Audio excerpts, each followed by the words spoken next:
Hi friends, প্রচণ্ড ঠান্ডা পড়েছে কলকাতায়। আর তোমাদের জন্য আজকে শেয়ার করব আমি গরম গরম ফিল্টার কফি। ফিল্টার কফির জন্য আমি গ্যাসের ওভেনে জল বসিয়ে গরম করতে দিয়ে দিলাম। আর একটা পাত্র নিয়ে নিলাম, কাচের পাত্রে ছাঁকনি দিয়ে তার ওপর দিয়ে দিলাম সাদা কাপড় আর দিয়ে দিলাম পরিমাণ মতো ফিল্টার কফি। আমি আজকে 2 কাপ কফি বানাবো।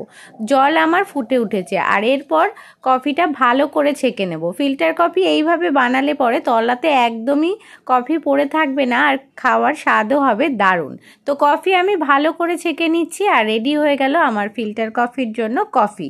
এরপর আমি আবার গ্যাসের ওভেনে বসিয়ে দেব আমার জল গরমের পাত্রটি। না, এবারে আমি জল নয় দুধ গরম করব। তোমরা চাইলেও জলও গরম করতে পারো যদি কেউ ব্ল্যাক কফি খাও। অ্যাড করে দেবো আমি গুড়, তোমরা চাইলে চিনি অ্যাড করতে পারো।